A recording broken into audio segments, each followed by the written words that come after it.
इसके बाद भगवान ने और 18वीं बार श्री राम के रूप में अवतार, श्री रामावतार। कलयुग आरंभ हुआ तो भगवान ने देखा कि जितने असुर और दैत्य थे उनकी पहचान क्या थी? वे देवता, यज्ञ और धर्म के विरोधी थे। सुरत विषाम, देवताओं से द्वेष करने वाले थे। ये सब के सब मनुष्य के रूप में आ गए। इनका बहुमत हो गया, मेजॉरिटी इनकी हो गई, बहुत भारी संख्या इनकी हो गई संसार में। और जिसका बहुमत रहता है उसकी सत्ता रहती है, चाहे लोकतंत्र हो चाहे राज्य। अब ये यज्ञ के विरोधी हैं, देवताओं के विरोधी हैं, वेदों के विरोधी हैं। एक प्रकार से ये अपने विरोधी हैं और संसार के भी विरोधी हैं। तो भगवान ने कहा इन्हें इन्हीं की भाषा में समझाकर सन्मार्ग पर चलाऊं। तो उनके लिए भगवान ने बुद्धावतार धारण किया। बुद्धो नामना जनसुतः कीकटेषु भविष्यति। बुद्ध के रूप में भगवान प्रकट हुए। ये कौन है? कहा अजन नामक ब्राह्मण के पुत्र हैं। बुद्धावतार ब्राह्मण कुल में हुआ पहली बार। और दूसरा कीकटेषु भविष्यति, भागवत में कहा है जिस समय भागवत जी की कथा हुई थी उस समय तक बुद्धावतार हुआ नहीं था, इसलिए भविष्यत गति से कहा है होगा, अब हो चुका है। कहाँ होगा? तो स्थान दे दिया कीकट। कीकट शब्द का अर्थ होता है मगध, एक क्षेत्र है। ऋग्वेद से लेकर पुराणों तक कीकट शब्द का उल्लेख है। और भागवत के भाष्यकार आचार्य श्री श्रीधर स्वामी जी महाराज ने श्रीधरी टीका में लिखा है कीकटेषु गया प्रदेशे। गया धाम में, बिहार में भगवान ने गया में ही, मगध में ही वही अवतार किया। चुनार से राजगीर तक का जो क्षेत्र है, भौगोलिक सीमा है, उसका नाम कीकट है, मगध है।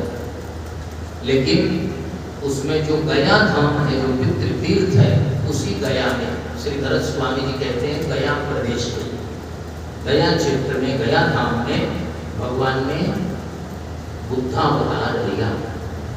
अब कितनी बड़ी विडंबना है।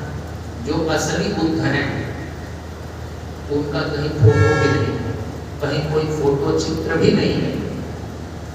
जिस स्थान में प्रकट हुए उस स्थान के बारे में अभी भी कोई आधिकारिक निर्णय नहीं है, घोषणा नहीं है। बहुत दिनों से प्रयास हुआ। प्रातस्मरणीय गुरुदेव भगवान ने जब जब गया में प्रवास किया, वहाँ कई लोगों को उन्होंने दायित्व दिया कि बुद्धावतार की भूमि ढूंढकर निकालिए, विद्वानों से कहा। अब वहाँ पर कुछ स्थानों को, कुछ गांव में, एक गांव में वहाँ के लोगों ने चिन्हित किया है कि यही भगवान बुद्ध का अवतार हुआ है। लेकिन अभी भी सरकारी तौर पर, आधिकारिक तौर पर वह बुद्धावतार की भूमि घोषित नहीं है।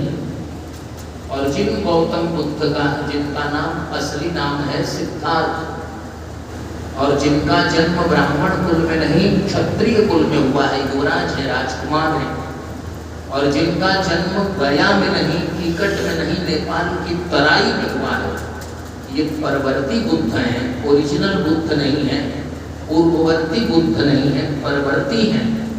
इनका और इनके दर्शन का पूरे देश और विदेशों में प्रचार प्रसार किया जा रहा है। जो असली बुद्ध हैं, पहले बुद्ध हैं, उन्होंने वेदों यज्ञों का विरोध नहीं किया। जो यज्ञों में पशु हिंसा इत्यादि दुष्प्रवृत्तियां, विकृतियां बढ़ गई थी, उसका परिमार्जन किया। निंदस्य यज्ञ विधेरः श्रुति जातम सदय हृदय दर्शित पशुघातम केशव धृत बुद्ध शरीर जय जगदीश हरि। श्री जयदेव जी स्तुति करते हैं सदय हृदय दर्शित पशुघातम। प्रभु आपने पशुघात देखकर, पशु हिंसा देखकर सदय हृदय से आप दयाद्र होकर आपने क्या किया? केशव धृत बुद्ध शरीर, आपने बुद्ध का शरीर धारण किया। लेकिन अभी क्या है? ये जो बौद्ध आए इन्होंने यज्ञों को बंद करा दिया, वेदों को बंद करा दिया, वैदिक वर्णाश्रम सदाचार धर्म को नष्ट कर दिया। अब उसका परिणाम क्या हुआ? हमारा पूरा देश गुलाम हो गया। अवैदिक अहिंसा का प्रचार किया, वैदिक अहिंसा का, और अवैदिक अहिंसा के गर्भ से क्या आया? आज देखिए, बुद्ध का सबसे ज्यादा प्रभाव जिस देश में था, चीन में, वहां सबसे अधिक हिंसा होती है और पूरे विश्व को वह, अभी श्रीलंका की जो समस्या हुई उसके कारण भूटान में उसने गांव बनाने शुरू कर दिए हैं। हमारे साथ, भारतवर्ष के साथ उसका झमेला बहुत पुराना है, चल रहा है। नेपाल में उसके पांव काफी फैल गए हैं, श्रीलंका को निगल गया है, और तिब्बत पददलित हो गया, चीन के द्वारा आक्रांत, बहुत बड़ी हानि हुई। और तो और वेदों को कूड़ेदान पर रखवा दिया था, शिक्षा का, ग्रंथ का इतना अनादर। हम उस शिक्षा से सहमत नहीं है, कोई बात नहीं, यदि सहमत नहीं भी है तो कम से कम उस ग्रंथ का आदर तो होना चाहिए। ग्रंथ ग्रंथागार में रखा जाए, लेकिन ग्रंथ को कहाँ रखवा दिया? कूड़ेदान। तब भगवान शंकराचार्य जी आए। वह राजा है, समय बहुत कम है, 24 अवतार पूरा करके छोड़ देते हैं। युधिष्ठिर के वंश के राजा हैं, उनका नाम है सुधन्वा। सुधन्व सम्राट उन्हें कहते हैं। राजा बौद्ध बन गए। युधिष्ठिर के वंश का राजा बौद्ध हो गया, वेद विरोधी हो गए। सारे राजा बन रहे थे, वो भी बन गए, और वेदों को उसने कूड़ेदान के स्थान पर रख दिया। इसके बाद उसकी रानी रो रही है, राजमाता जो है, राजरानी अपने परपोटे से, अपने छत से रो रही है कि अब मैं कहाँ जाऊं, मेरे पति की मति मारी गई। जिन वेदों के द्वारा संपूर्ण संसार का उद्धार होता है, उन वेदों को ही इसने कूड़ेदान के पास रखवा दिया है। अपने छत पर रो रही है, उसके गर्म आंसू गिर रहे हैं नेत्रों से। किम करोमि क्व गच्छामि को वेदान उद्धरिष्यति। अब मैं क्या करूं, कहाँ जाऊं, कौन इन वेदों का उद्धार करेगा, कौन इन्हें यथास्थान प्रतिष्ठित करेगा? उस समय श्री कुमारी भट्ट महाभाग उसी इलाके से, उसी क्षेत्र से जा रहे थे।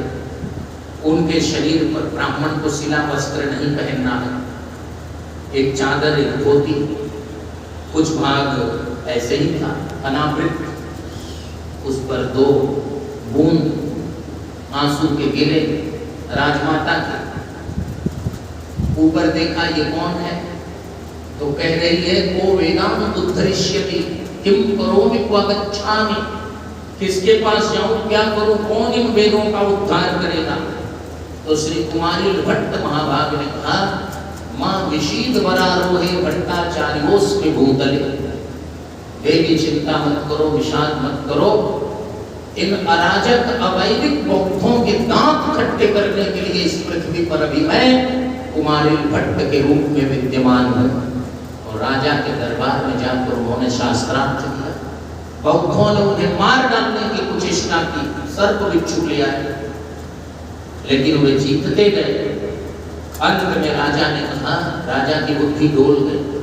कुमारी भट्ट महाभाग के अकाट्य तर्कों के सामने, उनकी युक्तियों के सामने राजा की जो विकृत बुद्धि थी वो सही हो गई, उसकी शुद्धि हो गई।